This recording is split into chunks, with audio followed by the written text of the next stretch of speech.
Conta dei danni sui campi dopo l'eccezionale grandinata di ieri sera. Il governatore Zaia firma il decreto per la dichiarazione di stato di emergenza per i danni subiti in Veneto, tra le colline del Prosecco fino al 50% di gemme spezzate.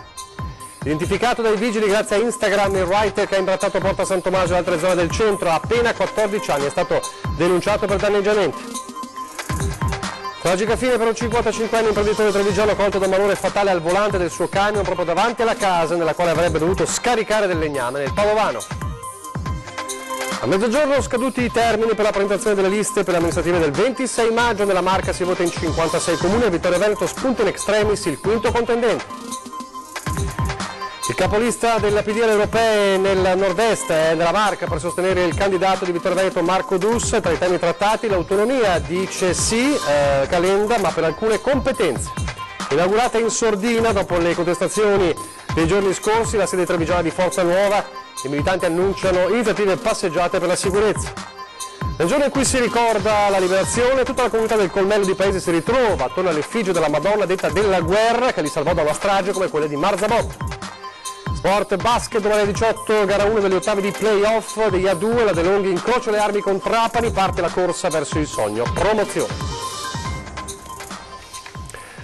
Telespettatori di Antena 3, buonasera, bentrovati all'edizione trevigiana dei nostri telegiornali e dunque in primo piano il giorno dopo l'inizio della conta dei danni, una difficile conta dei danni dopo la eccezionale grandinata che ha colpito diverse aree del Veneto, in particolare l'Alta Marca. Questa è la grandine caduta ieri sera e che oggi, nonostante la bella giornata e il sole caldo di mezzogiorno, era ancora presente tra Cisone e i laghi di Revine. Immagini che raccontano da sole cosa è accaduto ieri intorno alle 21, quando tutta l'Alta Marca è stata colpita quasi improvvisamente da una forte ondata di maltempo. Tanta la grandine caduta su tutto il territorio del Prosecco, nonostante l'ampio cannoneggiamento antigrandine messo in atto tra i filari. Per oltre mezz'ora una pioggia fitta di chicchi non grossi ma davvero copiosi hanno provocato questi danni ai vigneti.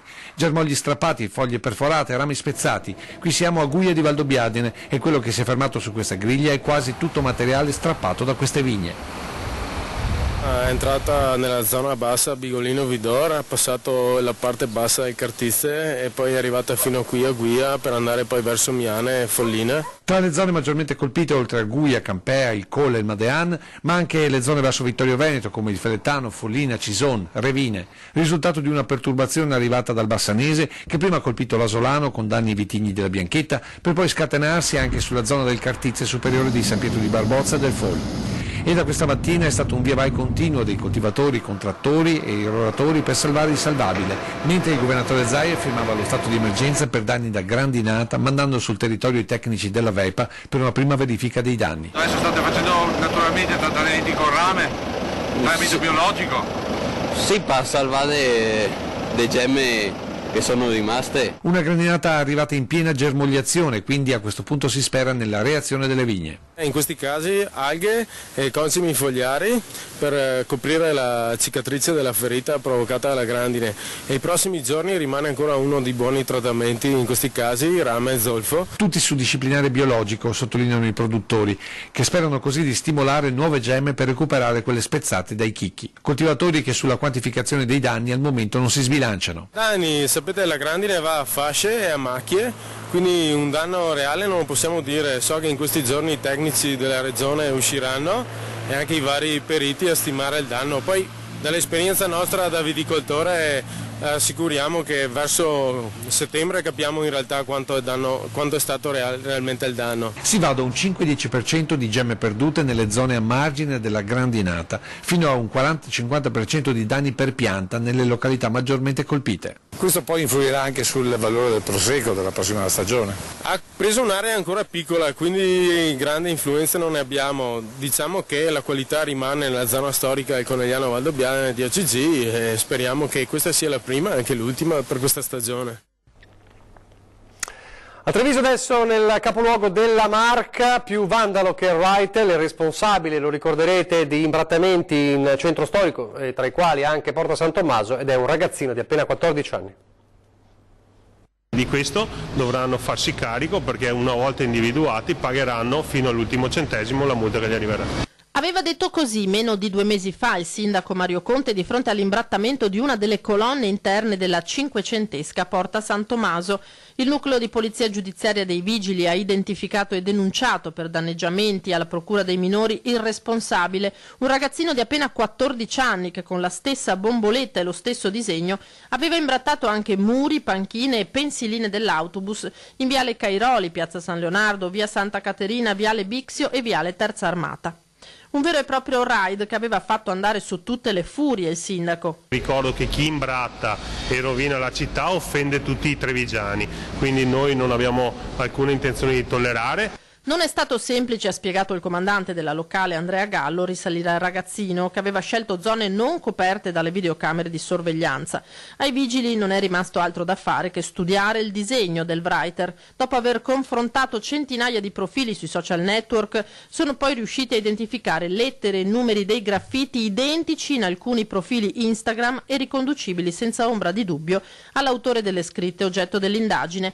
In casa del 14enne sono stati trovati ulteriori elementi. La famiglia del ragazzino, all'oscuro di tutto, si è dimostrata collaborativa. Confidiamo, conclude il comandante, nell'opera di educazione dei genitori che nulla sapevano dell'accaduto. Ancora giovani protagonisti della cronaca, purtroppo a Castelfranco, qui parliamo di un'estorsione che è diventata una rapina. È finito in manette il 18enne nordafricano responsabile di una estorsione e di una tentata rapina mercoledì a Castelfranco. Il giovane, assieme ai 2 complici, aveva avvicinato un 20enne di San Martino di Luperi nella zona della stazione delle Corriere e mentre costui stava parlando al telefono gli avevano rubato lo smartphone, scappando via subito dopo. Inseguiti e raggiunti dalla vittima gli avevano chiesto 50 euro per restituirgli il telefono ed anche una volta ottenuto il denaro non si erano fermati, picchiando il giovane. Aggressione che non è sfuggita ad una pattuglia di carabinieri che transitava nei paraggi.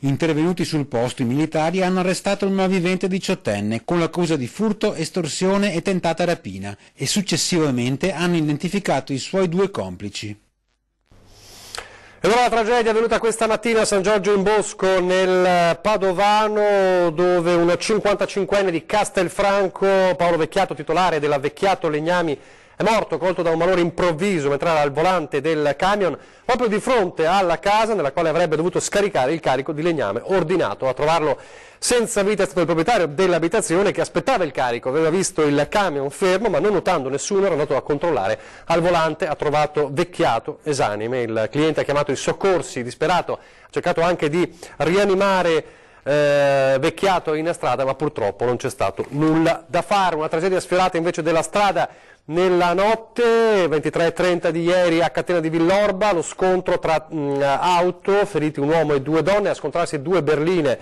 di colore bianco, di cui una poi è finita infossato a bordo strada.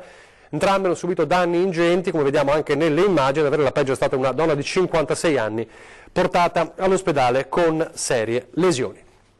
La politica adesso sono 386.000 i trevigiani che andranno al voto il 26 maggio, non solo ovviamente per le europee, ma come sapete quel giorno si vota anche per le elezioni amministrative. Oggi sono chiusi i termini per la presentazione delle liste, sono 56 i comuni al voto nella Marca, un piccolo grande esercito di candidati, 4 i centri principali, 4 i comuni sopra i 15.000 abitanti dove è previsto eventualmente il ballottaggio a giugno. La sfida più accesa, come era prevedibile, quella di Vittorio Veneto, dove con una sorpresa all'ultimo minuto è spuntato un 5° candidato. Vediamo. La corsa a 4 per il comune di Vittorio Veneto si è trasformata in extremis a 5, depositata questa mattina la lista che candida per Grande Nord il medico Valerio Patterle, che si insinua così in una sfida che nel principale centro della Marca al voto vede in pista come successore del Dem Roberto Tonon il candidato di Lega, Forza Italia, Fratelli d'Italia e 2 Civiche Antonio Toni Miatto. Marco Dussi in corsa per Partito Democratico e 2 Civiche, Alessandro De Bastiani di Partecipare Vittorio e Rinascita Civica e Michele Toffoli di Forza Vittorio e Città in Movimento. Giochi da tempo fatti a Paese, dove Katia Uberti, candidata di Lega, Forza Italia, Fratelli d'Italia e una Civica, tenterà di raccogliere l'eredità di Francesco Pietrobon, leghista, sfidando il compagno di maggioranza Martino De Marchi, sostenuto da ben 3 Civiche, e Rosella Lorenzetto, volto storico del centro-sinistra, candidata di PD e anche lei di 2 Civiche. A Mogliano Veneto l'uscente di centrosinistra Carola Arena tenta il bis sostenuta da 4 liste. Contro Davide Bortolato, candidato del Centrodestra Unito e di 2 formazioni civiche, e la 5 Stelle Roberta Longhin. Chiude il quartetto dei comuni sopra i 15.000 abitanti, che potrebbero quindi andare al ballottaggio il 9 giugno, Preganziol, dove un altro sindaco uscente di centrosinistra, Paolo Galeano, si ricandida con PD e 2 civiche e se la vedrà con Valeria Salvati, candidata di Lega e 3 civiche, e Cristian Badin, rappresentante invece di Preganziol Viva. Abbiamo visto nel servizio Marco Dus, il candidato del centro-sinistra, che oggi ha ricevuto l'appoggio del capolista alle elezioni europee, circoscrizione nord-est, l'ex ministro Carlo Calenda. Allora vediamo Marco Dus. Un passo indietro significa non far ritornare a una politica che è negativa la città. Parte da questo slogan la campagna elettorale del candidato sindaco del PD per Vittorio Veneto. Marco Dus, 35 anni, laurea in scienze ambientali con master, lavora come istruttore tecnico presso la provincia di Belluno. Capogruppo in consiglio comunale nella città della Vittoria, si è presentato con alcuni big democratici in corsa per le europee. Idee chiare per il dopo Tonon nella città del Mischio. È il primo appuntamento elettorale, parlando di Europa e della centralità dell'Europa che Vittorio Veneto ha sempre tenuto in considerazione anche nella passata amministrazione e che vuole rilanciare il tema europeo. Una candidatura nel segno della continuità con il sindaco uscente. Sì, sono stati 5 anni ricchi di soddisfazioni per noi che abbiamo amministrato questa città, abbiamo avuto un centenario straordinario con la giornata triennale degli Alpini, abbiamo avuto appunto il passaggio del Presidente della Repubblica che ci ha onorato della sua presenza e che ha arricchito proprio anche questi anni di amministrazione. Per noi è stato un passaggio molto significativo e anche molto emozionante. Per il neocandidato un ulteriore sviluppo del progetto Vittorio Veneto è sul fronte ambientale. Tematiche di cui io sono molto affezionato anche per competenze mie personali lavorative. La tematica ambientale ovviamente tocca tutte le aree, non solo quelle più tipiche legate al mondo dell'agricoltura, ma anche e soprattutto alle ex city militari dismessi, ex zone industriali dismesse, e anche un rapporto con la zona industriale che deve ricucirsi attraverso un lavoro di fino. E l'avete visto nel servizio, assieme a Dus oggi, insieme ai big del PD in Veneto, c'era anche il capolista nella circoscrizione nord-est del PD alle europee, Carlo Calenda. Ma dov'è il PD con le sue proposte? Tanta gente ad ascoltare Carlo Calenda lungo il viale principale di Vittorio Veneto. Non capita tutti i giorni di avere l'ex ministro per lo sviluppo economico e il candidato PD nel nord-est per le europee. Elettori del PD, simpatizzanti, cittadini, davanti all'ex dirigente della Ferrari, ma anche qualche esponente del centrodestra ad ascoltare i suoi affondi all'attuale governo. Così mentre dentro al bar c'era l'eurodeputato vittoriese ed ex sindaco Giancarlo Scottà, all'esterno l'ex senatore Maurizio Castro nelle ultime file non ha perso un passaggio del discorso. Sua, seppur indirettamente, la prima domanda all'ex ministro. Ci sono centinaia, migliaia di imprenditori di questo territorio. Perché dicono tutti che lei è stato un bravo ministro e poi votano Lega? Glielo chiedo anche a loro. Loro mi dicono, no, tu sei stato bravissimo, Industria 4.0, il Made in Italy, però il PD. E io dico, ragazzi, se noi non siamo concreti nelle scelte, cioè se non siamo in grado di dire chi ha fatto bene lo voto, chi ha fatto male non lo voto, questo paese è morto. E a tal proposito casca la comparazione tra Italia e Venezuela fatta durante il comizio. Sì, perché è già tra i paesi più marginali d'Europa, ma uno sta in Serie A con la Germania e la Francia, con cui combatte, io l'ho fatto su Fincantieri, sulla politica commerciale, ma non è che segue Orban, l'Ungheria è grande come la Lombardia, non esiste. Ecco, noi dobbiamo avere la dignità di sapere che si sta in Europa, si combatte e si combatte per le battaglie giuste. Pochi sanno che le migrazioni non sono una competenza europea. Sapete chi non gliel'ha voluta dare come competenza? Anche l'Italia, gli stati nazionali. Allora c'è questo paradosso, noi andiamo in Europa e gli diciamo ci devi aiutare sui migranti e quelli ti rispondono come hanno fatto al nostro ministro degli esteri. Ma voi non ci avete dato la competenza, di che cosa state parlando? Tanti temi trattati, anche se per quello dell'autonomia del Veneto è servito lo stimolo del cronista. Autonomia Veneto all'interno dell'Europa, come la vede? Giusto, io sono d'accordo, l'ho detto molto prima di essere candidato al nord-est. C'è un principio che riguarda tutti noi, quando tu hai un collaboratore, un figlio, un amico che è bravo, gli dai più autonomia. L'importante è capire che tipo di autonomia. Però per esempio c'è tutta una serie di materie, dall'educazione tecnica alle attività produttive, eccetera, che possono e devono essere delegate se le regioni funzionano. Viceversa, se non funzionano vanno commissariate, come si fa nella vita normale. A proposito delle europee, il 26 maggio, il giorno delle europee, può essere anche il giorno dopo, il voto europeo può essere una resa dei conti nel governo tra gli lati Lega e Movimento 5 Stelle. Ne ha parlato ieri sera a 2010 il segretario regionale del Carroccio, Gian Antonio De Re, che è anche candidato con la Lega alle europee, parlando di una frattura quasi insanabile tra i vertici di Lega e Movimento 5 Stelle al governo e di un esecutivo a rischio dopo il voto. Sentite le sue parole.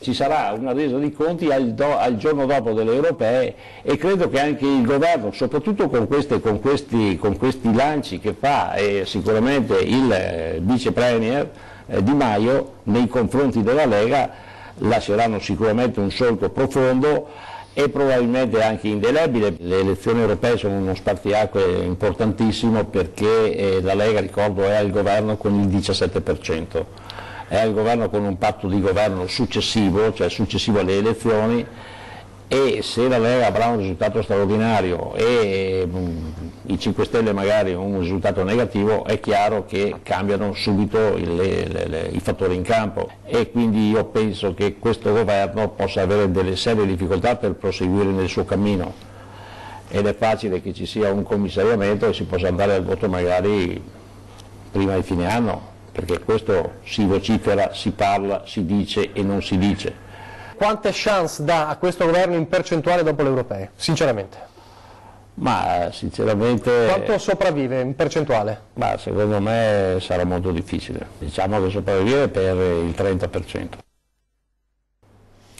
Parleremo ancora di politica, ma subito dopo la pubblicità.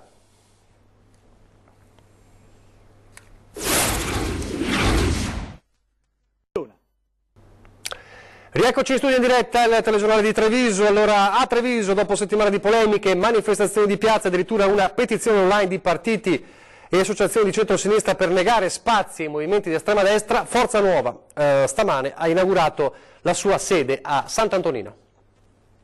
Sede provinciale di Forza Nuova inaugurata senza troppi clamori in mattinata in via Chiarano a Sant'Antonino per il timore di disordini o anche solo di qualche dispetto notturno. Un po' in sordina perché per il semplice motivo per non trovare sorprese in mattinata da persone esterne. Chi avevate timore? Beh, più che timore, dopo il duro sforzo e comunque duro lavoro che ci abbiamo impiegato da comunque i centri sociali o comunque altre persone, ideologie uguali, diciamo, ecco. In piena campagna elettorale per le elezioni europee di fine maggio, il movimento guidato da Roberto Fiore continua a mettere punti fissi, punti di riferimento, dicono i militanti, sul territorio. Beh, abbiamo inaugurato la sede principalmente per comunque andare avanti con la nostra attività, per disponibilità del cittadino e per la popolazione italiana comunque a dargli un sostegno quando avranno bisogno. Noi proseguiremo con delle solidarietà nazionali, cioè raccolte alimentari per famiglie bisognose e dopo sempre stare a disposizione del cittadino con passeggiate di sicurezza e tutto quello che ci va dietro, che viene richiesto per la sicurezza del cittadino principalmente. Passeggiate per la sicurezza che non hanno mai entusiasmato l'amministrazione comunale di Treviso, hanno anzi dato origine a parecchie polemiche, ma Forza Nuova intende proseguirle in maniera sistematica. Si pensa comunque di continuare a farle perché comunque abbiamo tante richieste, abbiamo anche i nostri commenti negativi, però la maggior parte sono anche commenti positivi, insomma, quindi non vedo il motivo per cui non dovremmo più farle, ecco. Ancora la politica, parliamo però della politica amministrativa. Il PD all'attacco, lunedì prossimo si discuterà il consuntivo di bilancio a Casugana e per le minoranze sul fronte del sociale la progettualità e gli investimenti sono carenti. Questa amministrazione non ha nessun tipo di politica sociale, tant'è che non contribuisce a favore degli asili nido, non contribuisce a favore dell'assistenza domiciliare, non contribuisce a favore dei sostegni agli affitti per le famiglie in difficoltà, insomma una serie di voci che mancano all'appello. Lunedì prossimo in Consiglio Comunale a Palazzo dei 300 arriverà il rendiconto di bilancio, minoranze all'attacco di un sociale che dice l'ex assessore assessore, oggi consigliere comunale Roberto Grigoletto, era stato lasciato in buona salute economica e che ora viene penalizzato dalla mancanza di investimenti e di progettualità. Come gruppo consigliare abbiamo esaminato il bilancio di questa amministrazione, è un bilancio che fa acqua da tutte le parti perché è un bilancio che accantona, cioè non spende la bellezza di 220.000 euro, di cui 660 soltanto per il sociale. Non avere una politica di investimento sul sociale ma anche su altri fronti, pensiamo a quello anche dell'ambiente o del turismo, sta a significare che è un'amministrazione che non sa se non gestire l'ordinaria amministrazione, se non fare degli annunci, ma che non sa assolutamente programmare. Questo è grave per una giunta comunale. Il Partito Democratico e le altre forze politiche di opposizione presenteranno gli emendamenti del caso, ma lo stato dell'arte al momento è questo, secondo Grigoletto, che conclude citando un noto proverbio: chi ha i denti non ha pane e chi ha pane non ha i denti. Noi non avevamo la possibilità di spendere soldi perché non ne avevamo, loro invece hanno la possibilità di spenderne e non lo fanno, e qui c'è da interrogarci molto tutti come trevigiani sulle capacità di questa amministrazione.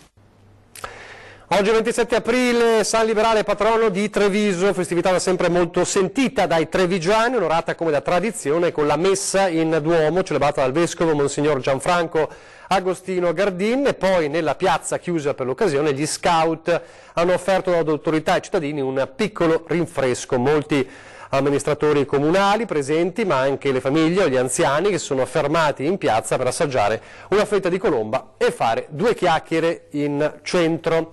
E adesso a Paese per una vicenda particolare che riguarda la memoria della Seconda Guerra Mondiale. A Paese, in uno dei suoi colmelli, la pagina di storia che riguarda anche la liberazione e la fine del secondo conflitto mondiale viene ricordata domani attorno a un capitello votivo e all'immagine della cosiddetta Madonna della Guerra. Una storia riassunta in un'iscrizione, quella del capitello del colmello di Paese, ma anche nel quadro all'interno che raffigura quella che tutti chiamano la Madonna della Guerra. La scritta la si può leggere su questo capitello lungo la strada che porta a Quinto. Tante le macchine relative a persone che sfrecciano via ogni giorno senza sapere la storia testimoniata da questo sacello, che ogni ultima domenica di aprile viene ricordata da figli, nipoti e pronipoti di chi l'ha vissuta. Perché pochi sanno che in quei 13 giorni del 45 anche questo borgo trevigiano rischiò di fare la fine di Marzabotto. Qui c'era un concentramento di truppe tedesche e in quegli anni dopo sono arrivati gli americani. In pratica sono stati 2 o 3 giorni non molto passati, diciamo, con vari pericoli, con varie cose che non si sapeva che destinazione avevano. E le immagini attorno alla Madonna raccontano da sole la devastazione lungo questa strada e il pericolo che per proteggersi la fuga i tedeschi incendiassero ogni cosa, persone comprese. Così in quei giorni in ogni casa si iniziò a recitare il rosario e la situazione cambiò. I tedeschi sono scappati con l'arrivo degli americani, è andato tutto a finire bene e i vecchi nostri qua del posto hanno deciso di costruire questo capitello. Un voto di tutta la comunità che si rinnova ogni anno e che viene tramandato di generazione in generazione, diventato nel tempo anche un modo per ritrovarsi e per tramandare anche gli aneddoti di quei giorni, dove il coraggio di 2 giovani di allora si misurava anche a colpi di fisarmonica. Cantavano una canzone che per fortuna i tedeschi non capivano l'italiano, altrimenti secondo me li fucilavano subito. Perché la canzone cosa diceva? Perché questa canzone diceva: Valtre patate, andè a casa vostra, l'Italia se nostra, va fuori australiera. In chiusura, per ricordarvi con lo sport che domani scatta l'ora dei play-off tanto attesi per la De Longhi Treviso Basket. Gli uomini di coach Max Menetti, che vediamo nelle immagini, affrontano il primo match degli ottavi di finale contro Trapani. Inizia dunque la lunga corsa verso l'agognata sogno della promozione per i ragazzi di coach Menetti della De Longhi Treviso Basket, che hanno agguantato il secondo posto in classifica e dunque sognano il grande ritorno poi in Serie A. Vedremo come andrà e ve lo racconteremo lunedì. Vi lascio le previsioni del tempo, grazie per averci seguito, arrivederci.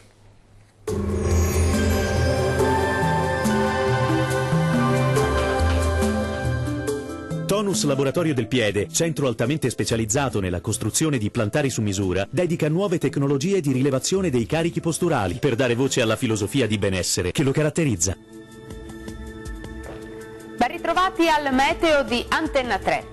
L'ultima domenica di aprile sarà all'insegna di una nuova ondata di maltempo portata da una perturbazione di passaggio sul nostro territorio. Nel dettaglio sul Veneto avremo precipitazioni sparse ma piuttosto frequenti un po' ovunque, localmente alternate anche a qualche schiarita. Migliorerà ovunque entro la notte. Temperature minime tra 6 e 10 gradi, massime in nuovo calo comprese tra 12 e 14 gradi. Andiamo ora a vedere che tempo farà sul Friuli Venezia Giulia.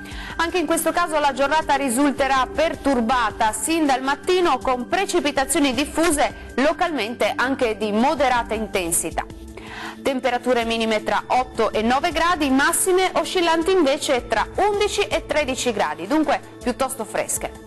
Raggiungiamo infine il Trentino Alto Adige, dove la situazione sarà lievemente migliore, infatti saranno possibili maggiori spazi soleggiati, ma attenzione, la neve tornerà a cadere anche copiosa sui confini alpini oltre i 1000 metri di quota.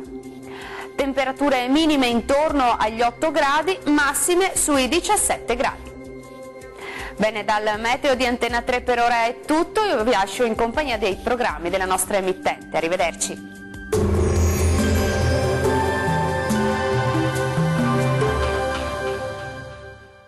Tonus è il miglior negozio di calzature moda comoda. Qui troverete il più vasto assortimento di calzature Fratelli Tomasi. Eleganza e comodità, perché camminare è vivere.